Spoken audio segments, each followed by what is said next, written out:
कि नींबू है, पपीता है, तरबूज है, टमाटर है, इसको खूब चबा चबा कर आप भोजन में लें। और प्रतिदिन जिनको बीपी हाई है वो एक नियम ले लें, 108 बार परिक्रमा लगाएंगे अरनाथ भगवान की। अरनाथ भगवान की पैदल चलने के लिए आए, हमें पैदल नहीं चलना, हमें तो भगवान की परिक्रमा लगाना है। तो आप लोग अगर भगवान की परिक्रमा लगा लेंगे तो जो बीपी हाई है आपका होगा ही नहीं। और साथ साथ में जो है ये तो हो ही गया, गेहूं के ज्वारे का रस अति उत्तम।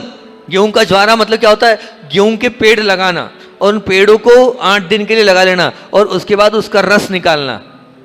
गेहूं के ज्वार, खून, जिसको खून की कमी है, जिनको वो आजकल क्या डाउन हो जाते हैं, बुखार आने के बाद क्या डाउन हो जाता है, वो प्लेटलेट्स, और जिनको कैंसर है उन सब के लिए बहुत बीमारियों में काम आता है ज्वारे, गेहूं के ज्वारे का रस। तो आप इस गेहूं के ज्वारे का रस भी इसमें ले सकते हैं। ककड़ी, संतरा, अंगूर, अनार, आंवला, इनमें सेवन कर सकते हैं। और गाय का दूध और गाय का घी, गिर गाय का ही घी उपयोग करना अति उत्तम है इस बीमारी वालों को। अब एक और जो प्रयोग इसमें आया है उसको भी और मैं आपको बता देता हूँ। ये भी प्रयोग आया था, इसको भी मैंने लिख के रखा है। जो लोग जिनका बीपी हाई है वो पंचमुखी रुद्राक्ष पहनने से, पंचमुखी रुद्राक्ष, कौन सा रुद्राक्ष? जिसके 5 मुख हो वो रुद्राक्ष की माला से माला फेरे। वो जो है वो या तो उसकी अंगूठी या अपने गले में टांग ले, जो गले में है ना उसको आप टांग ले। मैंने सुना ज्ञानमती माता जी कुछ एक लकड़ी सी देती है, काय के लिए देती है? वो शुगर के लिए देती है। नहीं, शुगर के लिए भैया, लकड़ी का नाम बता दो, काय की है वो? बीपी की है कि शुगर की है? दोनों की। नाम लिख के कागज पे दे दो, मैं बोल दूंगा तो सब लोग सुन लेंगे उसको। बीपी और शुगर के लिए आर्यकमा विज्ञानमती माता जी एक कुछ देती हैं जो गले में सभी लोग यहाँ पर पहने हैं। मैंने एक दिन पूछा यहाँ पर, मैंने यार तुम लोग ये क्या करते हो, ये कौन सा टोटका है तुम्हारे यहाँ, जो देखो ये लकड़ी पहना आएगा? तो नहीं नहीं महाराज जी लकड़ी नहीं है। तो क्या है ये? तो फिर उसने बताया, बोले विज्ञानमती माता जी ने ये बताया है, वो देती भी है हाथ लगाकर सब लोगों को, क्या कि इससे बीपी डाउन होता है या शुगर, है ना, उसके लिए देती है। तो बहुत अच्छी बात है। उसका कोई नाम अगर मालूम हो माता जी से पूछ के हम बोल देंगे तो उसका लाभ हो जाएगा। तो दधिमन, दधिमन की लकड़ी, दधिमन है ना, ये 36, अच्छा याद आ गया। एक वेद जी आए थे हमारे पास, मंडी द्वीप के वेद जी थे, उन्होंने हमें दधिमन की लकड़ी आचार्य श्री जी के लिए दी थी नेमावर में। हाँ, बोले इसको बस हाथ में आचार्य श्री को पकड़ाना है। अब याद आ गया, दधिमन है ये।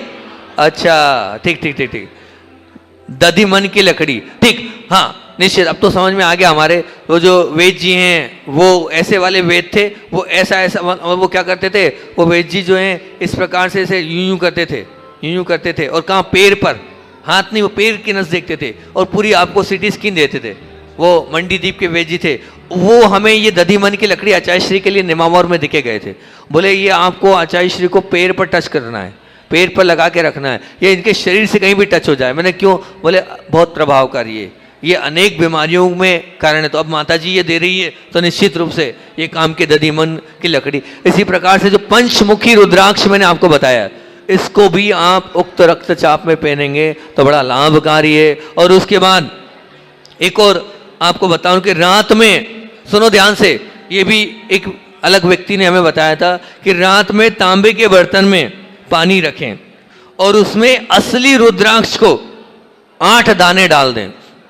8 दाने असली रुद्राक्ष, तांबे के बर्तन का पानी और उसमें 8 रुद्राक्ष डाल दें और रोज सवेरे पानी पिएं। 3 माह में जो आपका हाई ब्लड प्रेशर है वो बीमारी जड़ से खत्म हो जाएगी, जड़ से। उन्होंने क्या कहना था कि आप 3 माह तक ऐसा कर लें, शाम को आप तांबे के बर्तन में पानी डाल दें और 8 रुद्राक्ष डाल दें। मतलब रुद्राक्ष कितनी पावरफुल चीज़ है आप समझना। बोले 8 रुद्राक्ष उसमें डाल दें और फिर उसको पानी को आप प्रतिदिन लें तो बहुत अच्छी बात है कि इससे आपको लाभ मिलेगा, आपको निश्चित रूप से प्रभाव। पंचमुखी, वो ये नहीं लिखा, ये मैंने नहीं लिखा है, यहाँ तो लिखा है रुद्राक्ष के 8 दाने डालना है और रोज सुबह पहले उसको लेना है, उसके बाद आपको कुछ खाना पीना है। आपका बीपी 3 महीने की गारंटी ली थी उनने, 3 महीने जो इसका सेवन कर लेगा जीवन पर्यंत के लिए बीपी की दवाई समाप्त, एलोपैथी लेने की आवश्यकता ही नहीं पड़ेगी उसको। बुढ़ार से स्पेशल वेद जी आए, और जैसे ही उनको पता चला कि मैं वहीं बासा में चतुर्मास कर रहा हूँ पास में, तो वो मेरे पास भी आए।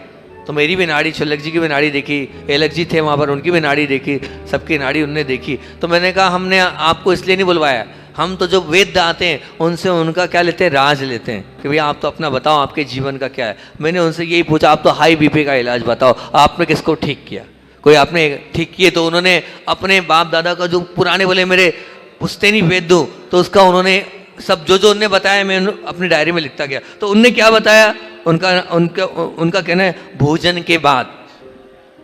मैंने कहा पहली बार सब लोग भोजन के पहले बोलते हो, आप भोजन के बाद बोले नहीं मेरी औषधि भोजन के बाद किएगी।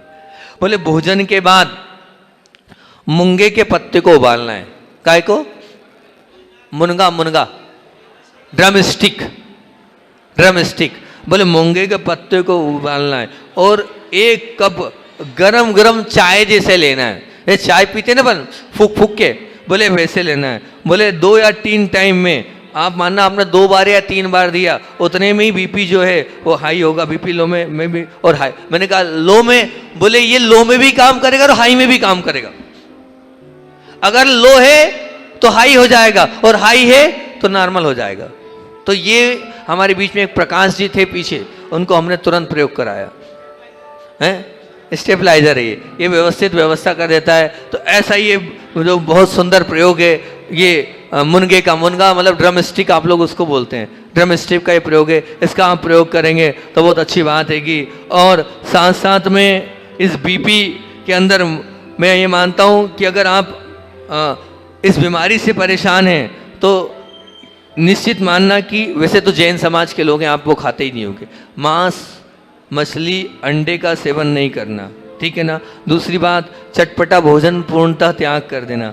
अधिक मात्रा में नमक का तो स्पष्ट ही मैंने मना कर दिया है, और मिर्च, मसाले, तली हुई चीज़ें भी बिल्कुल नहीं लेना, नहीं तो आप स्वयं नुकसान में आ जाएंगे। एक इसमें और आपको बता देता हूँ कि गेहूँ और चने की मिक्स रोटी बहुत अच्छी होती है। बिर्रा की रोटी बोलते हैं, मिलती ही नहीं है यहाँ, तो आप लोग बनाते ही नहीं, आपका क्या पता क्या है। संग में तो रोज़ मिलती थी बिर्रे की रोटी, क्या बनती नहीं है। तो बिर्रे की रोटी, गेहूं और चने की रोटी, इसको खूब चबा कर इसमें लेना चाहिए, ये बहुत लाभकारी है। और फिर उसके बाद परमल, टिंडा और तुरई, पुदीना तो मैं पहले ही बोल चुका हूँ, वो तो रोज लेना है। लौकी, गिलकी और साथ में पालक, कद्दू, चौदई और उबली हरी सब्जियां, किशमिश, केला, अंगूर, सेब, संतरा, नाशपाती अवश्य इसमें लेना ही लेना है। इससे बहुत आपके लिए फ़ायदा होगा।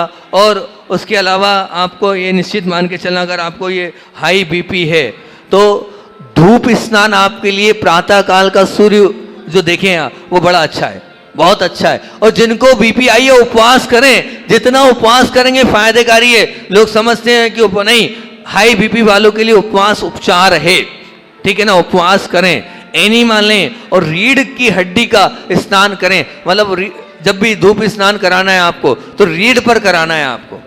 हाई बीपी वाले रीढ़ स्नान कराएं, अर्थात रीढ़ पर धूप का स्नान करें। एक स्टीम बाथ होता है वो भी करें। और बीपी हाई वाले नियमित व्यायाम करेंगे तो बहुत अच्छी बात है, कि नियमित रूप से आप व्यायाम करेंगे तो बहुत अच्छी बात है।